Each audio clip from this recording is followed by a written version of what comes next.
Hey guys, I don't know if you've seen it, but I released my short film, The Cold Cellar, on my YouTube page, and I just want to do a little Q&A about it and kind of explain where and when and how I managed to make a short film. It's about 10 minutes long. So let's just start off with it. So I actually was in film school when I did this, and this was my capstone. And the way I managed to do this was essentially in our school, you would make a pitch to like a certain group of professors. One would be a writer, one would be the cinematographer, one would be another writer, I believe, and one would be someone more in the producing realm. And so essentially, there was a group of us. You had to go get another person in your class who wanted to be a DOP, and someone who wanted to do sound, and someone who wanted to be part of the four head groups of film, right?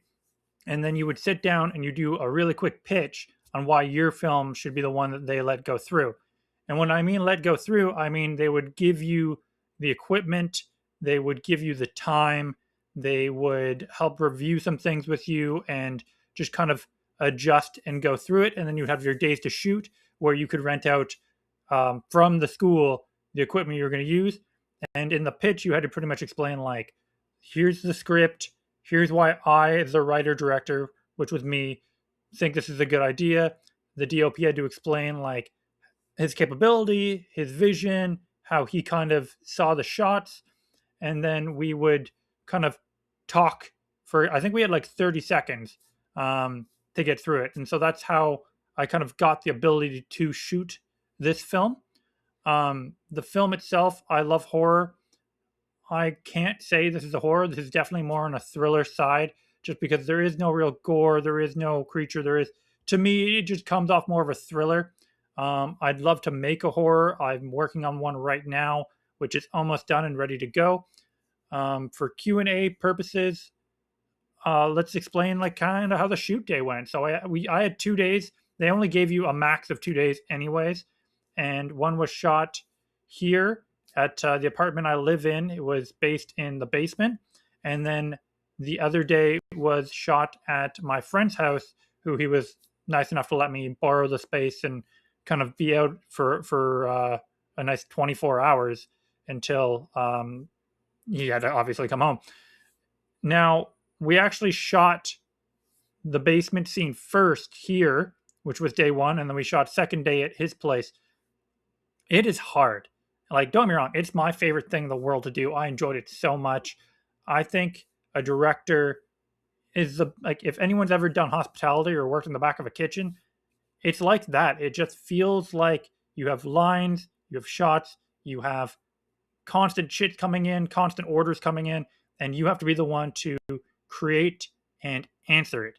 Like if you don't have an answer on deck, then you look a fool, and you have to really be active. So one of the first shots, if you watch the movie, is him getting out of bed. That was actually the last shot that we did, and it got to the point where it was, I think, 10:30 at night, last day, day two, and me and the DOP, he wanted to get these shots. People had to go catch a train. We were running out of time, and we decided to do a single shot. And it's not what he wanted to do as the DOP, and it's not exactly what I had in mind, but I think it turned out really well. And it was literally to the fact that we had people being like, I have to go, I'm going to miss my train, and people just holding to the last minute so we could get that final shot in.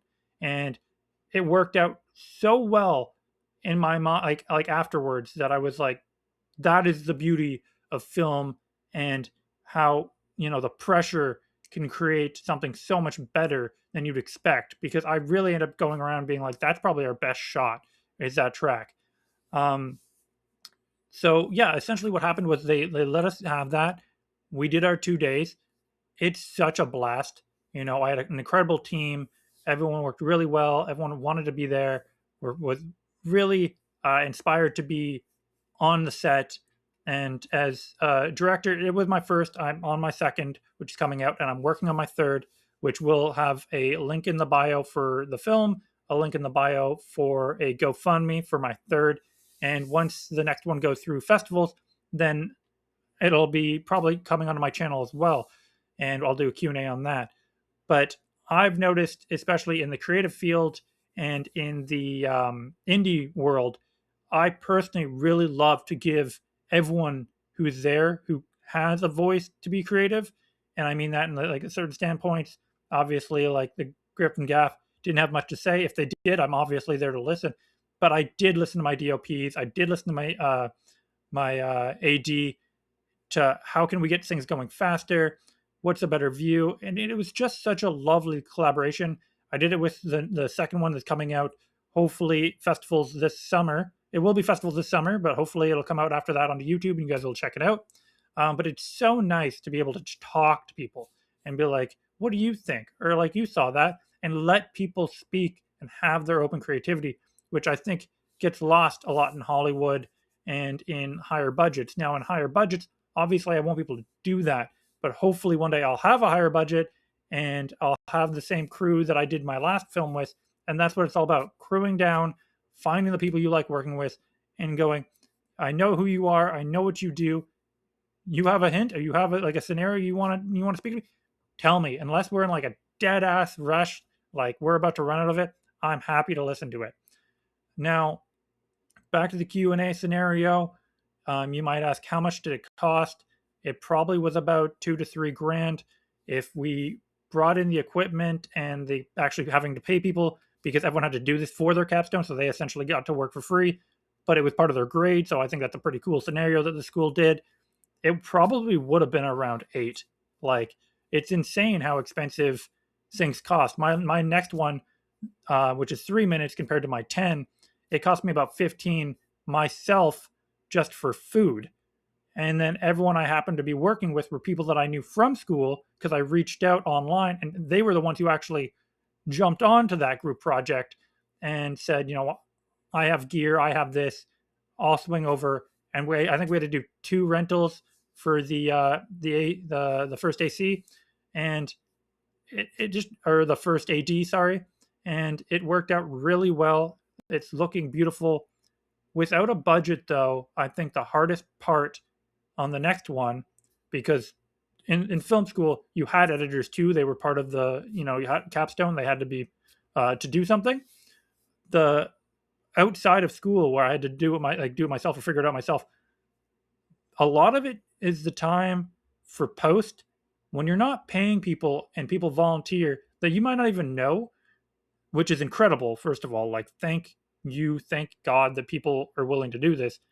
You can't step on their toes about timelines.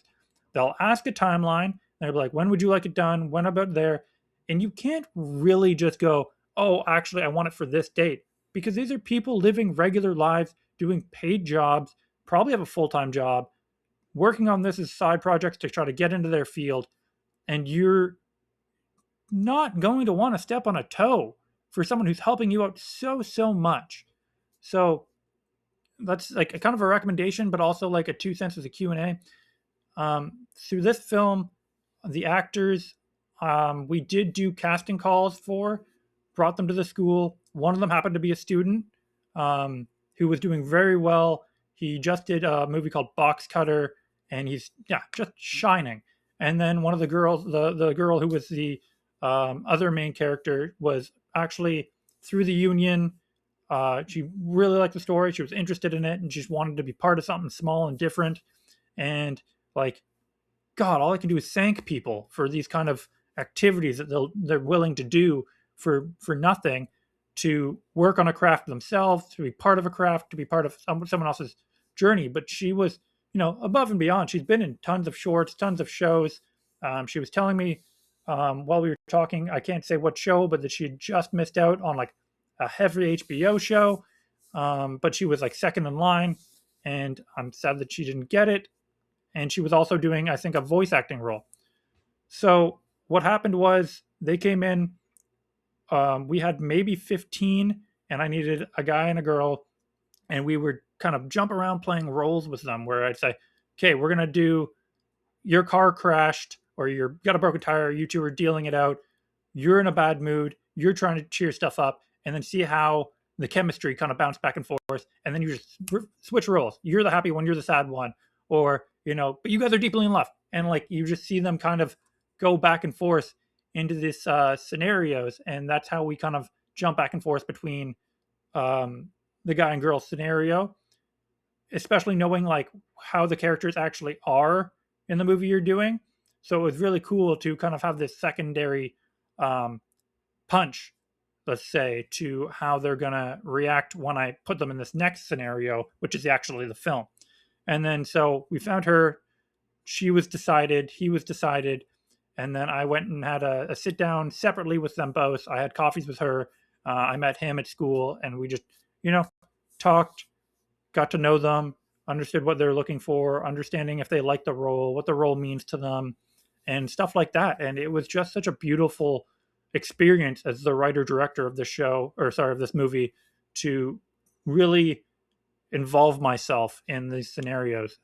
Um, for the next one is actually hilariously my sister, who I got to play the role because it's based on someone who was a vet, and I just thought it would be and actually her cat, and I just thought it would be a really interesting role, and I just couldn't get her out of my head as being the person to play it. So we also got my good friend um, George from Australia, who's no longer living here, but he was rived up and ready to do it for the role, and it just ended up being super cool. So that one will be coming out shortly.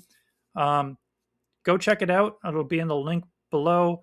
My novels are actually, or my novel, I have another one coming out, will be in the link below. And I GoFundMe for my next one, Run, which I am super excited to do. I just like to have more of a budget so that I can pay these people because they deserve to get paid, and it's hard to get funding. All right. Well, I hope you enjoyed this Q&A. If you have any other questions, comment below, like and subscribe. And if you have enough questions, maybe I'll do a secondary and answer those. All right. Thanks.